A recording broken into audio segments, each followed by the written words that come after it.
प्यारे साथियों नमस्कार दोस्तों। आज अपन यहाँ बात करना चाहेंगे रीट भर्ती को। अभी तक दो ऐसे बड़े फैसले हैं जिसने इस भर्ती प्रक्रिया को कहीं ना कहीं अटकाने का काम किया है। क्योंकि देखो साथियों, जो ओबीसी कैंडिडेट जिनको भाई 82 नंबरों पर पास किया जाए, उसका जो अभी मामला है वो कोर्ट में क्या है अभी भी फंसा हुआ है। उसके बाद जो नॉर्मलाइजेशन दोबारा होना चाहिए, ये मामला अभी भी कोर्ट में फंसा हुआ है। तो क्या इसका सोल्यूशन होगा या नहीं होगा? देखो साथियों, इन्हीं दो मामलों के कारण आपकी जो रीट विज्ञप्ति है वो अभी तक जारी नहीं हो पाई है और आपके जो रीट सर्टिफिकेट हैं वो अभी तक भी जारी नहीं हो पाए हैं। ठीक है, नहीं तो साथियों आपने देखा होगा पिछली बार 10 दिन के अंदर ही आपके रीट सर्टिफिकेट हैं वो जारी कर दिए गए थे। देखो साथियों, बात की जाए कि क्या भाई इसका सोल्यूशन होगा या नहीं होगा, क्या नॉर्मलाइजेशन दोबारा हो सकता है या नहीं, या कितने चांस हैं, ठीक है ना, ये मैं आपको सारी जानकारी बताना चाहूँगा। उससे पहले छोटा सा निवेदन, नए साथी एक बार चैनल को जरूर सब्सक्राइब कर लें।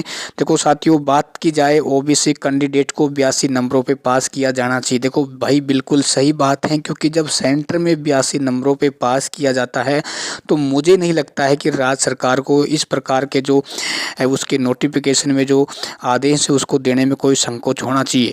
और साथियों, हमें ऐसा लग रहा है, जैसे कि सुनने में आ रहा है कि भाई 82 नंबर जिनके आ रहे हैं उनको साथियों हो सकता है कोर्ट की तरफ से बहुत ही बड़ी एक राहत मिल सकती है। ठीक है ना, क्योंकि भाई देखो, जब आप सेंटर में पास कर रहे हैं तो स्टेट में क्यों नहीं हो सकता ना।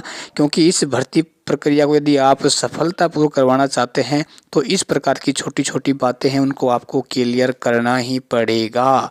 ठीक है, उसके बाद साथियों बात की जाए नॉर्मलाइजेशन। देखो भाई, बच्चों ने बिल्कुल सही मुद्दे पर आवाज़ उठाई थी कि नॉर्मलाइजेशन होना चाहिए। क्योंकि जब एक एग्ज़ाम है वो 2 से ज़्यादा शिफ्टों में होता है तो या तो उसका जो पेपर का लेवल है एकदम समान होना चाहिए। ऐसा नहीं होना चाहिए भाई एक पेपर का लेवल है 50% आ रहा है और दूसरे का 90% आ रहा है। तो आपने देखा होगा जो SST वाले स्टूडेंट हैं जिनका भाई हार्ड शिफ्ट में पेपर हुआ था, वो सबसे अधिक युवा साथी हैं जो अपनी पात्रता लेने से वंचित हुए हैं।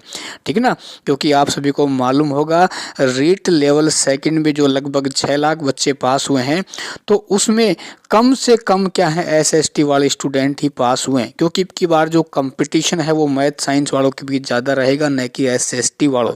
क्योंकि SST के स्टूडेंट ज़्यादा नहीं है, मैथ साइंस से काफ़ी कम है।